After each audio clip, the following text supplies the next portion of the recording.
It's an exciting day, everybody. Soak Studios here, Anthony Brown, and my main man, Hunter White. Here we go! The king Chattooga of time. Kayak Georgia.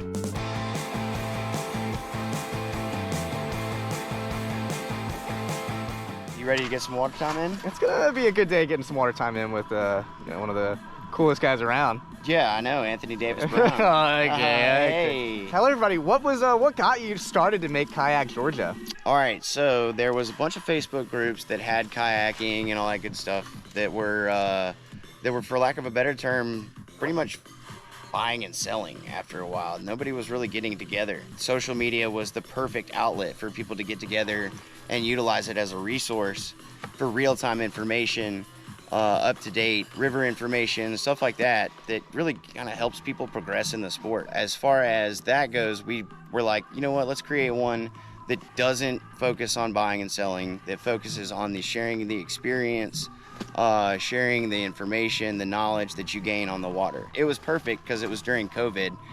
Gave people something to do. Yeah, absolutely. You know what I mean? I mean, you definitely one of the fastest growing groups out there. Did you ever think it was going to get this big when you started? I had no idea. It was just one of those things where we were kind of trying to solve the shuttle problem. So we were like, all right, so anywhere we go in Georgia, we'll know somebody there that will want to paddle with us. And then that way, that solves the shuttle situation. That way, if you want to go somewhere by yourself, you've got somebody there to wait on you, kind of deal. Or to paddle with. It's worked great. So everywhere we've gone, there's been somebody to paddle with. Oh, well, I mean, hey, we wouldn't be boating together otherwise. Hell yeah, man. Let's do it. This. I joined Hunter White as he took a brand new kayaker named Jacob down Chattooga Section 3.5. Hunter described this trip as a safe but challenging opportunity for new whitewater kayakers.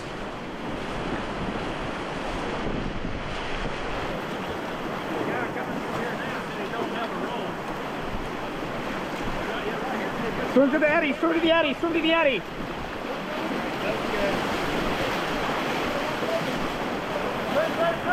Alright, he's good.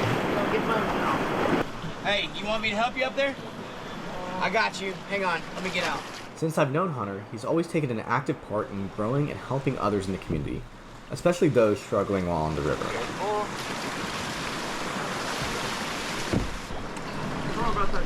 No, you're good, buddy. Look, man, there's a lot of good boaters who have seen me swim more times than I can count. You just got it out of the way. That's all you gotta do. It's probably not the best place to put in, but whatever. So while you're suiting up, what's been your favorite memory so far since starting Kayak Georgia? There was this one time we went on the Yellow River. 127 people showed up. It was the coolest thing I've ever seen in my life. By far my favorite memory. By far 100% bar none. All the rapids, everything else, that doesn't even compare close to that. And everybody coming together, just having a good time. You had people that were doing it for exercise, people that were, that had brain damage, that it was their first time out on a paddle, and just what that does for people is just amazing. Amazing. What it does for us. Yeah. It's good stuff. What this does for people, you can't explain it. You really can't. You can't quantify it, can you? Part of growing the sport is getting people on the water. Since starting Kayak Georgia, Hunter has grown the group to over 30,000 members. Jacob is one of many members that Hunter has helped through this group. This must be like a normal occurrence for you, taking people down this section. It's wonderful. Yes. This river in particular, it's all pretty much very similar. See, the further down you go, it's funny. The further down you go, the more undercut it gets. But up here, there's really no, all right, they've done the Nantahala. What's next? This is the perfect stepping stone. Oh, I definitely don't disagree with you. As we got down the river, Hunter prepared our new kayaker, Jacob, for his biggest rapid yet, a 6-foot ledge. We're going to go off the left-hand side. And I want to bring myself forward, or? I thought they do that. In his bed. Well, I mean, we all were at one point. True. I was yesterday. I was sitting there going, holy crap, holy crap, holy crap. You see that branch coming over the river? Yeah. You're going to be about 3 feet to the right of that. Okay. Straightforward as it gets.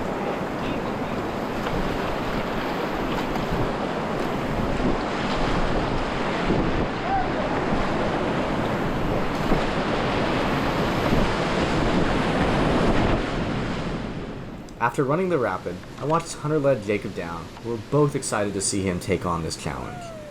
What? Here he goes! Yeah! Oh! Oh, shit. We got him. I got it. Hunter and I quickly gathered all the gear and checked on Jacob. Despite the swim, he was still all laughs and smiles. Hey, he's still smiling. Barely even have any water in your boat, man. Barely. Nice. That was a quick May all our swims be that fortunate. I was like, You got grass coming out your helmet. I love it. You got grass coming out the side of himself. Did you ever think you were going to get this many people into paddling? Absolutely not.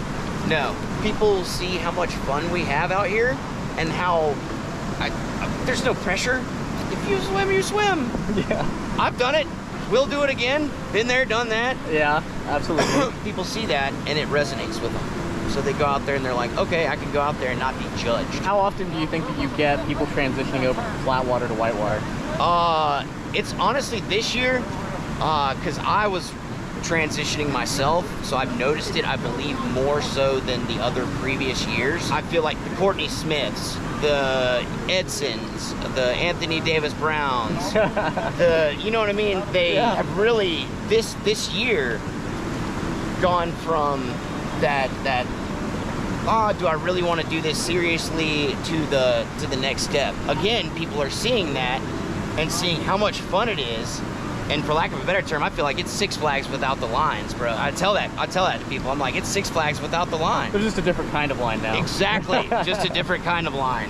But no, people see that and they're like, I think I want to buy a whitewater boat. And here we have one right here. Yeah. Just bought the Nirvana. What, 2 weeks ago? 3 weeks ago? yeah, about 3 weeks ago. And here you are. This is time number 1 for Nirvana. Yeah, buddy. Time number 3, whitewater paddling station. And then now the focus is gonna be from getting the people into it to showing them how to be safer. Yeah. And I feel like the safest thing you can teach the best thing you can teach somebody is the roll. Yeah. The safest place to be is in your boat. Even if we forget that sometimes. Even if we forget that sometimes.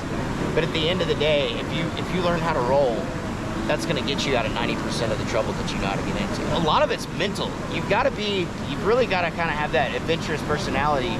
But what I've seen recently is the coolest part is the shy people.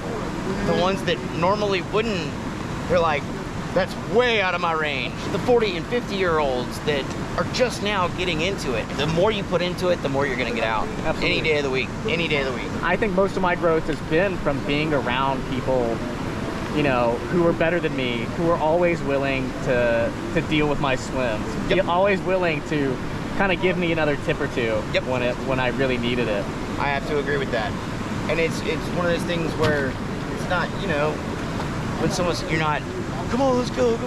You let them take your time. Yeah. It's a process, especially now that we're getting into the bigger stuff. I've got to literally say it out loud to myself before you go on down that thing.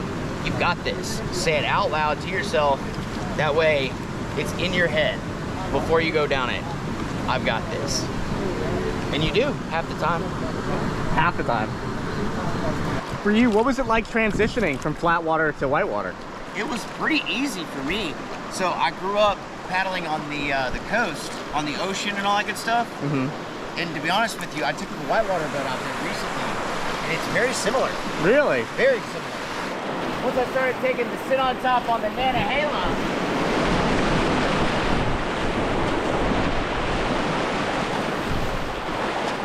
it was pretty much like business as usual. But make sure you don't get your boat flooded. Yeah.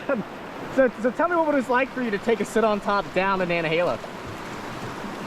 Very heavy. The majority of it was keeping it straight enough through the rapids for it to drain fast enough. Because once it filled up with water, you had to wait for it to drain. I do not envy those open canoers. Could you imagine doing that down Tallulah or Oceana or something?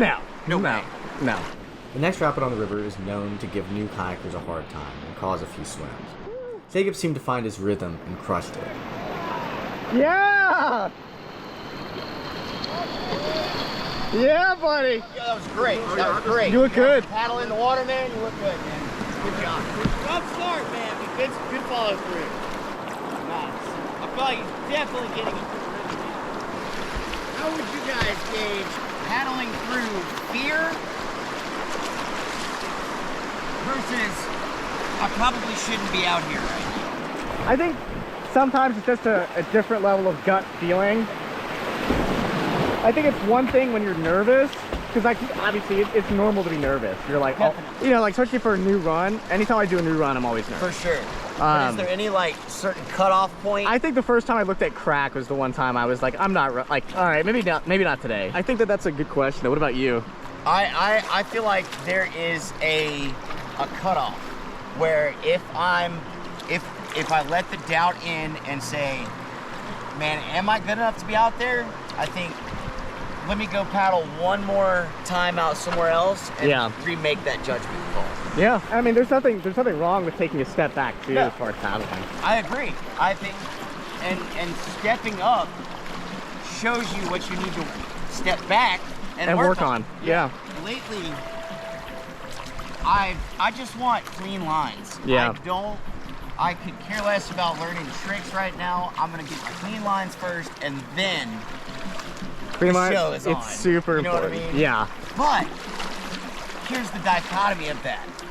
Not one person has told me playboating is not going to step your game up 100 times. If you look at people who got into playboating early and where they are now, it's you know, worlds between. Night and day. Yeah. And it's not about comparing or anything like that.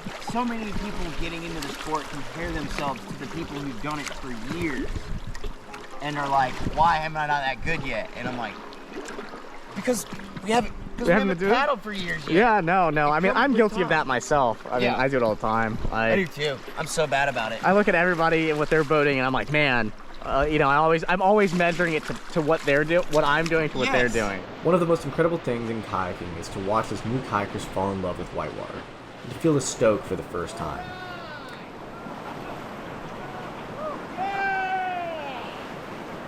It's even more exciting being the guy making that experience possible. For Kayak Georgia, that guy is Hunter White. Oh yeah, 360 spinning. I may not be the worst boater in the world, but I may be the worst journalist in the world. I having forgot batteries for the second trip in a row. There was definitely more I wanted to capture of me and Hunter's day, but I don't think it was a bad trip. Hey, no, we had a great day. We learned a lot. We taught some people. We taught ourselves. Do you have any parting words for all your fellow Georgians? I do. Y'all get out there. If you have any reservations about getting out there, just go. Just go. There's really not much in this world that if you don't throw yourself out there, that it's not going to bring you something back in return, kind of deal. So put yourself out there and see what comes back. Yeah. That's what I have to say. Absolutely, man. Boom, dude.